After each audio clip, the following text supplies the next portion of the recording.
how come he's able to do this and nobody was able to do this before him? You know, we've seen the likes of foreign entities. When I talk about foreign entities, it's not like he's competing with foreign entities. He's just doing his own thing and all that. But we've seen anything at this scale, we've seen foreign entities do, like the NBA, you know, like FIBA and all that. This is an actual African making major moves. So tell me, how's he able to do this? Excitement in the building, excitement in the continent is so crazy, and we hear it one more time. It's your boy Wokweli hanging out with El Conda. El Conda, what's good, my brother? What up, baby? How you do? Hey, man, I got this big old smile right now. I'm just hearing a lot of beautiful things that are happening in this continent. I see. You've been happy this whole week, man. You've been excited and stuff. I like that, man. This whole energy. I love it. You know, I had a pretty, we missed you last time. We had that video. We had Antonio come over. So I'm gonna break down exactly how the Praia is gonna go. So basically, we're gonna have a draft. So it's gonna be similar to the NBA. It's gonna be called the Praia League Draft. It's gonna be held May 16th. Before the draft, we're having tryouts in every major city in America. So we have Los Angeles, we have Houston, we have Miami, we have New York, we have Atlanta, and we have Chicago. All are sold out. They're all sold out right now. They all have 100 players each, 600 players, trying to get 20 draft spots. You know, it's the first time they're about to bring a professional league to Cape Verde. So I think it was due time that we needed that. I think it's a great project.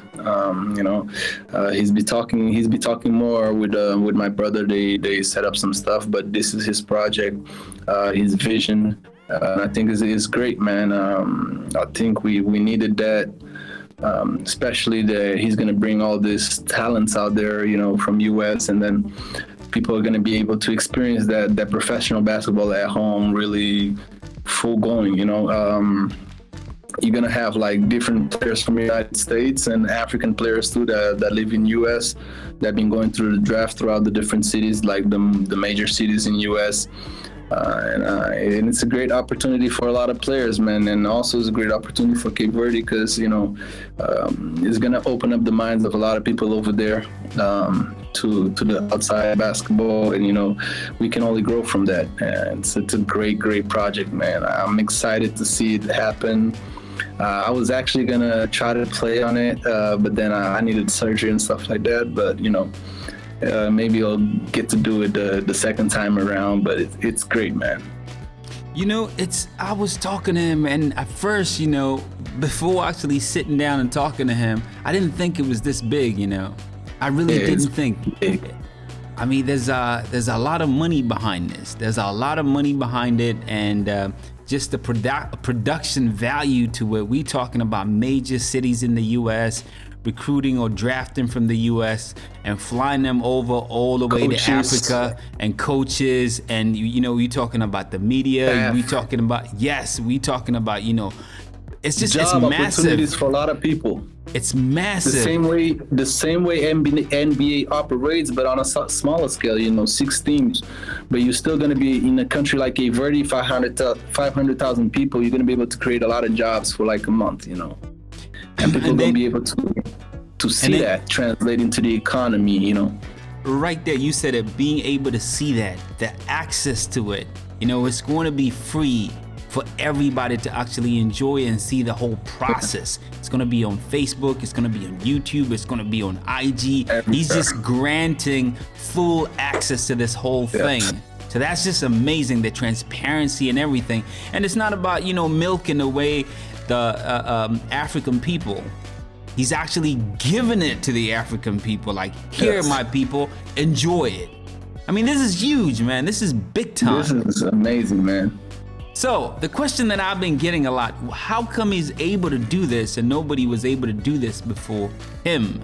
We've seen the likes of foreign entities. When I talk about foreign entities, it's not like he's competing with foreign entities. He's just doing his own thing and all that. But we've seen anything at this scale, we've seen foreign entities do, like the NBA, like FIBA and all that. This is an actual African making major moves. So tell me, how's he able to do this? the way he goes about it, and the length he wants to walk to accomplish his vision, just says a lot. We have resources in Africa, and a lot of people are not able to put those resources into play because of either knowledge or ignorance sometimes. But it just goes like, this is just he's just giving them a slap in the face without putting his hands on their face, about how things are done, for him, he started with his vision. He's just one person is making all this stuff happen. Now we talk about entities like NBA bringing ball to Africa. You needed the NBA to bring a league to Africa and stuff like that, to actually organize stuff in a good way, with the organization, with the logistics and stuff. We have a lot of Africans outside of Africa that could be doing this. We have players that played in the NBA that have seen how it works in the NBA, how the logistics work, how the conditions that players are given. And you telling me none of these players had this vision or had the resources to give back to Africa? I think it goes a lot of ways, because most of people they rather go invest in foreign countries. They know they'll get more money immediately, then just come back and actually make it work, change the culture in Africa, change the way things are done in Africa, invest money. And Akon started doing this for Senegal and building stuff. This is a musician, but in the basketball side, you got great African players that played in the NBA, but none of them gave back to Africa. This guy played 2-3 years in Europe.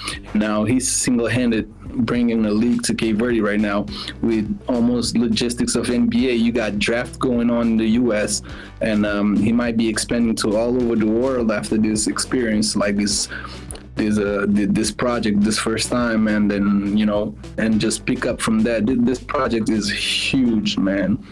Just the way he's been able to allocate things, the logistics and the finances behind it is huge, man. It's just a slap in the face to every other people that haven't been able to done it.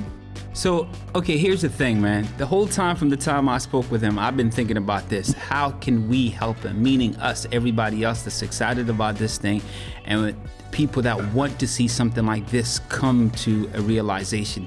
How do we get behind it, and how can we help them? Let me tell you something. Book yourself a flight. Go to Cape Verde. Go watch these games live. Go be in the gym. Publish it in the internet.